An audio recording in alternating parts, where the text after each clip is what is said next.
Hi everyone, it's Kalen. Today my video is going to focus on some modifications for the band classroom. I'm going to start with my modification for modality. So that starts with one of our saxophones, especially for beginners or 4th grade saxophones. What I do is if they are having issues with where they're going to place their fingers on the keys, for a visual reference, sometimes I'll just add a colored sticker on any of the keys that they might be having an issue with so that they can get that correct finger placement down. Now, if it's not so much a visual issue and it's more of a kinetic issue, what I'll do is I'll take some extra pads that we have from our instrument repair kits here at school, and I'll place those on the keys. I actually have one in place right now. What it does is it raises the key a little bit so it's not as smooth. Their fingers aren't going to slip off as much, and they're really squishy. So they're squishing down on it, and they can really get that tactile reference of where their keys need to be. And if it's only one finger, then I would only place one pad on it. And it's a little bit raised so they can really feel where that needs to be going.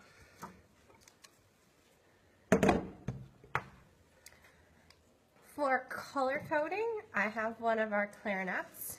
A major issue that I saw with some of my beginning clarinet players is when we get above the break, not so much playing above the break, but where those notes fall in the music and then what pinkies they really need to use. So our school colors are purple and gold, so those are the colors that I use. For that bottom pinky used in a C, I have a purple sticker, and then for the side one that would be used for a B, I have a gold. So our rule is that if you're using gold, purple is always with it because purple and gold are our school colors, and then purple can be by itself.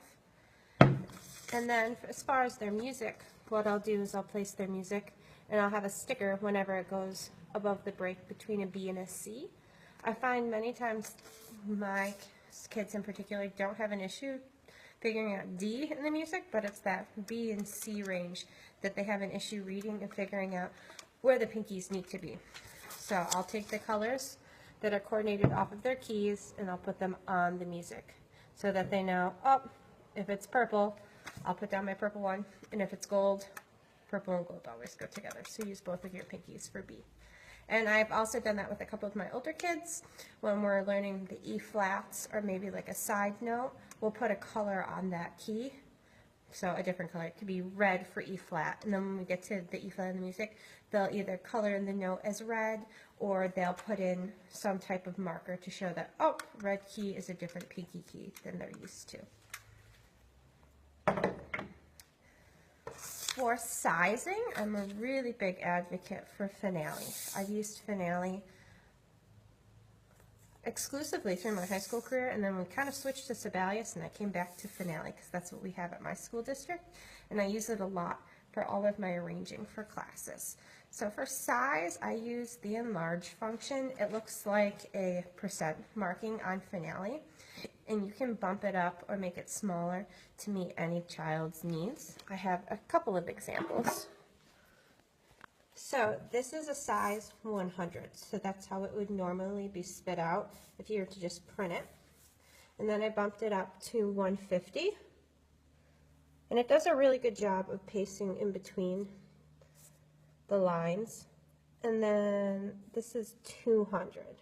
So when it gets to 200, I left this so you could see it. It sometimes becomes distorted and actually more confusing, but you can go in and then adjust it so these look more like standard eighth notes and they don't get so scrunched together. But that is something to take into consideration when you're using the enlarge function, that sometimes you'll have to go in and adjust the staff attributes, but it's pretty easy.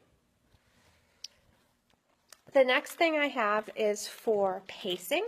So I have an elementary jazz band that's quite the hit at our school, and a lot of kids like to be in it. So for the last month of lessons, I always make sure that I'm giving all of my percussionist drum set lessons, and some of them do that throughout the entire school year in prep for that. But what we do is we started out really simple.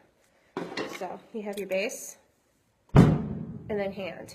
And we'll label it, or verbally label it as foot, hand, foot, hand. And if kids don't get farther than that, as long as they're keeping a steady beat, foot, hand, foot, hand. The next thing we would do would be adding in our hi-hat. And they're still going to say foot, hand, foot, hand, foot, hand, foot, hand. The rule just being that you always play your hi-hat. So we'll call that our basic jazz beat for some of the 4th graders. And then to extend that into what would be a traditional rock beat, it's foot, click, hands, click, foot, click, hands, click, which is what is getting the 8th note rhythm on the hi-hat. So foot, click, hand, click,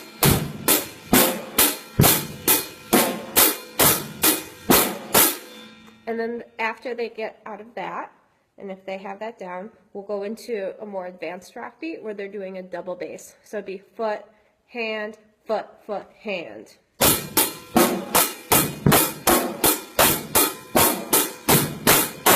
So we can pace what they're doing based upon their experience, their how much comfort they have on the drum set. Some kids pick it up right away and that's all they want to do. Others are a little bit intimidated because there's a lot of moving parts to it. So our sequence would start like this.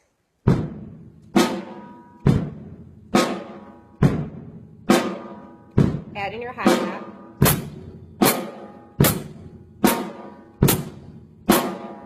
Add in the 8th notes.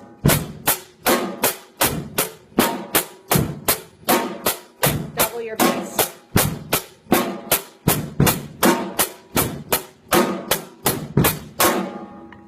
So that would be our basic pacing and sequence as to how we would teach drum set for 4th grade through 6th grade, really.